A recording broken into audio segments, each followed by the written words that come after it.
கடகம். காலபுருஷ தத்துவப்படி 4வது ராசியான கடகராசி அன்பர்களே, தாயுள்ளம் கொண்டவர்கள். கடந்த ஒரு 5-6 வருடங்களாக பார்த்தீங்கன்னா எவ்வளவுக்கு எவ்வளோ கஷ்டப்படணுமோ அவ்வளோக்கு அவ்வளோ கஷ்டங்களையும் அனுபவிச்சு இப்போதான் சனீஸ்வர பகவான்கிட்ட இருந்து கொஞ்சம் விடுதலை வாங்கிட்டு வந்திருக்கீங்க. ராகு கேதுக்கள் பார்த்தீங்கன்னா அவங்க முறையாக என்ன பண்ணணுமோ அதையும் செஞ்சுக்கிட்டு தான் இருக்கிறாங்க. அப்படிப்பட்ட உங்களுக்கு இந்த ஆகஸ்ட் மாதம் என்னென்ன நற்பலன்கள் இருக்கு அப்படின்றத நம்ம பார்க்கலாம். கண்டிப்பா பார்த்தீங்கன்னா சூரியன் அப்படிங்கும் பொழுது மாத ஆரம்பத்துல உங்களுடைய ராசியிலேயே அவர் இருக்கிறாரு. அப்போ ஏற்கனவே அங்க குரு பகவானும் பார்த்தீங்கன்னா இருக்கிறார். அப்போ சிவராஜ யோகம் அப்படின்ற ஒரு அமைப்பு உங்களுக்கு இருக்கு.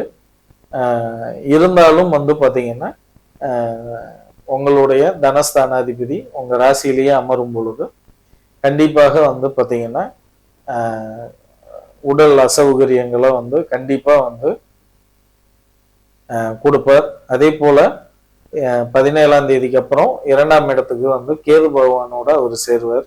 அப்போ கண்டிப்பாக அங்க பார்த்தீங்கன்னா ஒரு ஏன்னா பொதுவாகவே சூரியன் சந்திரனை என்ன பண்ணுவாங்க, பாம்பு கிரகங்கள் நிழல் கிரகங்கள் பார்த்தீங்கன்னா முழுங்கிரும் அப்படின்ட்டு சொல்லுவாங்க.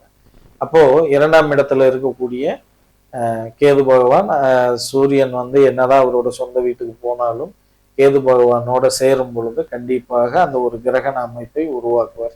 அப்படிங்கும் பொழுது மனக்கவலைகள் அதிகமாகிறதுக்கு வாய்ப்பு இருக்கு. அப்ப சூரிய பகவானால இருக்கக்கூடிய இந்த அசௌகரியங்கள் போக சிவ வழிபாடு ரொம்ப சிறப்பா இருக்கும் உங்களுக்கு. சந்திரன் பார்க்கும் பொழுது உங்களுடைய ராசிக்கு 7ல இருக்கும் பொழுது இந்த மாதம் பிறக்குதுங்கும் பொழுது உங்களுக்கு 8ஆம் இடத்துல கும்பராசியில பார்த்தீங்கன்னா இருக்குங்கும் பொழுது கண்டிப்பாக அது 4 கிரகம் தான். ஓரிரு நாட்கள் பார்த்தீங்கன்னா உங்களுக்கு எப்படின்னா ஒரு சோம்பல், ஒரு அலட்சிய போக்கு, வேலை செய்யறதுல ஒரு ஈடுபாடு இல்லாம இருக்கிறது, இந்த மாதிரியான ஒரு சூழல் வரும். பட் அது ஒரு நாள் 1.5 நாள் இருக்கும், அப்புறம் எல்லாமே மாறிடும். செவ்வாய் பகவான் பொழுது அவர் ஆகஸ்ட் 2ஆம் தேதி பார்த்தீங்கன்னா மிதுன வீட்டுக்கு பயிற்சி ஆவாரு.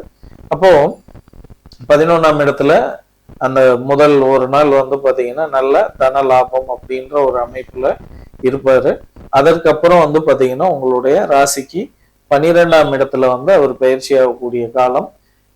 செவ்வாய் பகவானுக்கு 12ஆம் இடம் அப்படின்றது அந்த செலவுகள் அதிகமாகும், தண்ணிப்பட்ட பாடு மாதிரி போகும். அதனால பண விஷயத்துல இந்த மாதம் செவ்வாய் பகவானால கொஞ்சம் அலைச்சல் திருச்சல் இருக்கும்.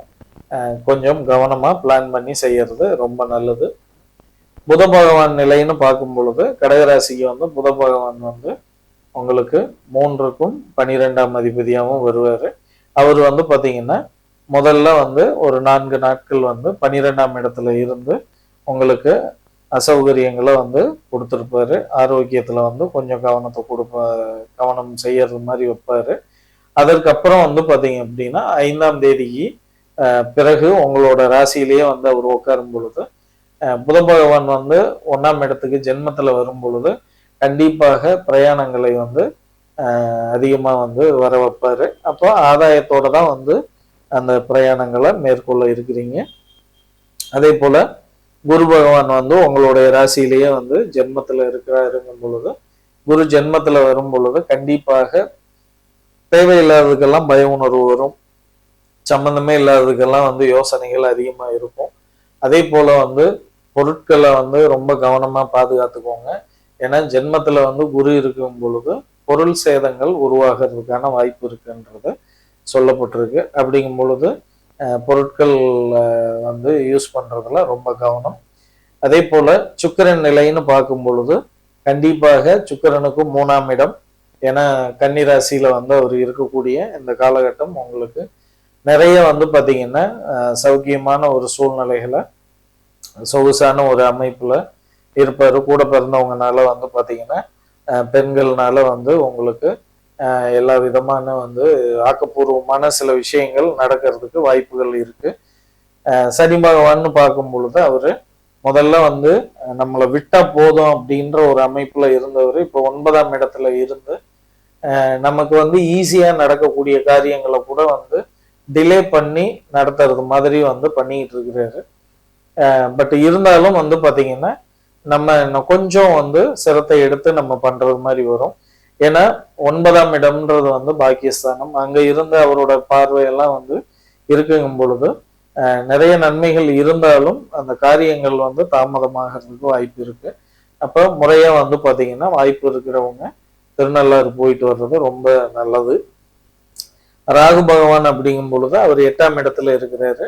அப்ப 8ஆம் இடம் அப்படின்றதும் வந்து பாத்தீங்கன்னா நம்மளுடைய அந்த நாள்பட்ட நோய்களை வந்து குறிக்கக்கூடிய இடம், திடீர் அதிர்ஷ்டத்தை குறிக்கக்கூடியதும் அதே இடம் தான், லாட்டரி ஆதாயங்களை வந்து கொடுக்கக்கூடியதும் அதே இடம் தான். அதே மாதிரி வாழ்க்கை துணைவர், திருமணம் 7ஆம் இடம்னா வாழ்க்கை துணைன்றது 8ஆம் இடம். அப்படிங்கும் பொழுது அந்த 8ஆம் இடத்துக்கான அந்த அசௌகரியங்களையும் வந்து கண்டிப்பாக வந்து அவர் கொடுப்பார்.